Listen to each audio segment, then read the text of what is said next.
Okay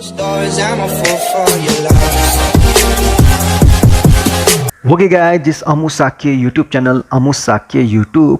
स्वागत छ तपाईलाई अमु साकीको YouTube च्यानलमा।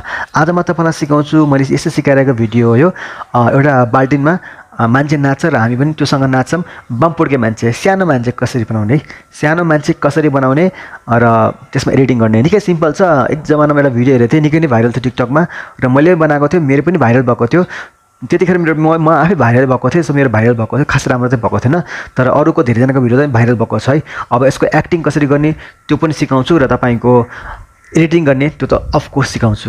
सो भिडियो हेर्नुहोस्, म सिकाउँछु। सो गाइस, तपाईले सुरुमा एउटा 80 सिकाए जस्तो डान्सिङ भिडियो लिनुहोस्। मैले फेरि र्यापनाको भिडियो लिन्छु है। म डिस्कभर गरेर मेरो फ्रेन्ड र्यापनाको भिडियो लिन्छु। ओके, र्यापनाको भिडियो लिन्छु र तपाईको उहाँको कुनै पनि एउटा डान्स भिडियो छान्छु। उहाँको डान्स भिडियो छ, मलाई थाहा छ, र उहाँको डान्स भिडियो फुल नै हुन्छ प्रायः जस्तो है।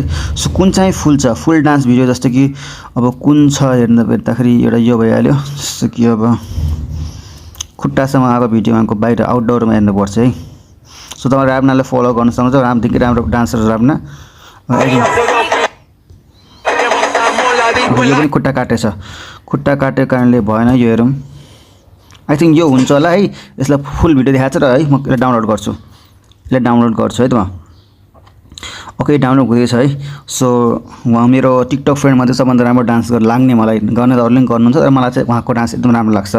उहाँको आइडी हो शाक्य, SHAKYA शाक्य र्यापना। ओके, डाउनलोड भइसक्यो। अब तपाईँहरू जानु होला क्यापकटमा, जानु होला। क्यापकटमा गए होइन, अनि न्यू प्रोजेक्टमा क्लिक गर्नु होला यहाँ। त्यसपछि तपाईँको अब एक्टिङ गरेर यस्तो बाल्टिनमा लिएर तपाईँले एक्टिङ गरेर भिडियो हुनुपर्छ। मैले एक्टिङ गरेर हेर्नुहोस्, हावामा बाल्टिङ राखेको छु एउटा, मसँग राम्रो ब्याकग्राउन्ड नभएर पर्दा राखेको छु पछाडि मैले। तपाईँले पर्दा नराखेर बनाएर पनि राम्रो आउँछ है यो, तर मेरो ठाउँ नभएर मैले पर्दा राखेको छु, झ्यालछ्याल देखिन्छ। ओके, यसरी एक्टिङ गरेको छु मैले त। अब यसलाई एड गर्छु है त। अब यो एड भयो। सो तपाईँको टिकटक फर्मेटमै छ, सायद फर्मेट यसको चेक गर्दाखेरि ठिक छ फर्मेट। अब तपाईँले के गर्नु पर्यो, यहाँबाट मैले एक्टिङ गरेको छु भने अगाडिको पार्ट तपाईँले काटिदिनुहोस् यसरी है, औँलाले काट्दै हुन्छ, स्प्लिट गरेर कट गरेर पनि हुन्छ। र पछाडि पनि एक्स्ट्रा पार्ट जस्तो कि यहाँ आएको छ नि, क्यामेरा बन्द गर्न। ओके, यहाँसम्म छ। यसलाई पनि तपाईँले स्प्लिट गरेर कट गरिदिनु भयो, हातले कट गरिदिनु भयो है। स्प्लिट गरेर डिलिट गरिदिन्छु है त। अब ओके, अब चाहिँ हेर्नुहोस् भिडियो। सो माथिको साउन्डलाई म अफ गरिदिन्छु र त ओभरलेमा गएर एड ओभरलेमा गएर तपाईँको र्यापनाको भिडियो लिन्छु है त। ओके, सो साउन्ड म सुनाउन, किनकि म यो युट्युबमा हो, फेरि कपिराइट लाग्छ।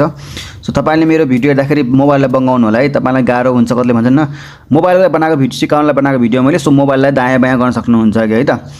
ओके, सुरुमा कास्टिङमा चाहिँ मोबाइललाई ल्यान्डस्केप गर्नु, पछि पोर्ट्रेट गर्नु है त। ओके, सो यसलाई म र्यापनाको भिडियोमा ब्याकग्राउन्ड इरेज गर्छु है। धेरै हल्ले छ यो त। फेरि यसमा त्यो पनि ट्राई गरौँ। तपाईँको रिमुभ ब्याकग्राउन्ड गएर यो र्यापनाको भिडियोलाई होइन क्लिक गरेर रिमुभ ब्याकग्राउन्ड गएर क्लिक गर्नुहोस्, अनि यसको ब्याकग्राउन्ड हट्छ। अब यो 0% छ अहिले, अब 100% हुन्छ, हामी वेट गर्छौँ। सो यो भिडियो होइन, एउटा अस्ति मैले सिकाएको थिएँ हातमा वाला यो त्यो डस्टबिन अथवा बाल्टिनवाला, र यसपछि अर्को सिकाउँछु म टेबलवाला है त। सेम तिनवटामा सेम मात्रै हो, आफ्नो टेक्निक मात्रै हो, र अरू पनि धेरै धेरै दिमाग लगाएर तपाईँ टेक्निकहरू बनाउन सक्नुहुन्छ। मैले खालि टेक्निक मात्रै सिकाउने है त। हात र बाल्टिनमा केही पनि फरक छैन खासमा है त, केही पनि फरक छैन। मेन त्यसमा यो रिमुभ ब्याकग्राउन्ड भएर दामी भएको क्यापकटमा, काइम मास्टरमा यो मिल्दैन। र तपाईँले की जुन डायमन्ड छ नि माथि, त्यसलाई युज गर्न जान्नुपर्छ के। ओके, अब यो तपाईँको भइसक्यो है, तपाईँको यो ब्याकग्राउन्ड भइसकेको छ। ओके, अब के गर्ने, तपाईँले यसलाई सानो बनाउने, हाउलाले सानो ठुलो बनाउनु, सानो बनाउने, अनि यहाँ बाल्टीमा हालिदिनुहोस् यसरी टक्क लाएर। यसलाई हल्का तपाईँले यसरी बङ्गाउन सक्नुहुन्छ है, यसरी बङ्गाउन सक्नुहुन्छ हेर्नुहोस् है त। ओके, मैले यहाँ हालेँ, कस्तो देखिन्छ हेरौँ है। सुरुमालाई यहाँ राख्नु पऱ्यो है सुरुमा, अनि एउटा डायमन्ड दिइहाल्छु म यहाँ। त्यसपछि हल्का काटौँ। ओके, तल आयो डायमन्ड, हल्का माथि गर्नु, फेरि खुट्टा तल आएको थियो कि फेरि हल्का अझ माथि नै गरौँ। ठिक छ यार। ओके, यत्तिकै ठिक छ होला।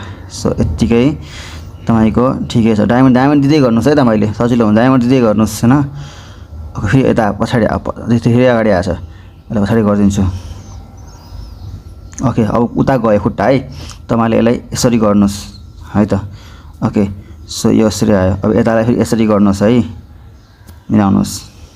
अब फेरि धेरै यता गयो, यसलाई यति गर्नुहोस् है त। सो ओहो ठुलो भयो यो, फेरि सानो गरिदिनुहोस्। ओके, ओहो धेरै सानो भयो अब है। अब यहाँ उसको ठुलो भयो त्यो होइन, यसलाई रिमुभ ब्याक गर्छौँ है। उसको ऊ अगाडि आएछ क्या। सो यसलाई मैले हल्का सानो गरेर पछाडि हालिदिन्छु यसको है। जुम गरौँ त एकचोटि कस्तो आछ। जुम गरेर गर्नुहोस् है के एनिमेसनमा मैले गल्ती गरेर छु। पछाडि गएपछि देख्नुभयो जुम गर्नुपर्छ, फुल जुम गरेर मात्रै यसो एडिट गर्नुपर्ने हुन्छ है। जस्तो कि अहिले हल्का मैले यहाँ राखिदिन्छु है अब।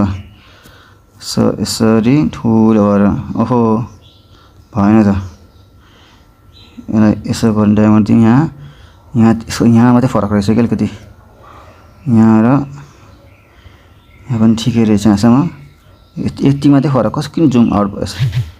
ओके यहाँ र यहाँ फरक छ। सो अब सानो मैले खुट्टा काटेर चाहिँ त्यो मिलेन अलिकति है। त्यही पनि हामीले टेक्निक मात्रै बुझ्नु गएछ है त, टेक्निक मात्रै बुझ्छ हामी। यो सानो भइसक्यो, पछाडि गएर सानो भयो क्या यो कस्तो आएर। अनि यता राखौँ फेरि,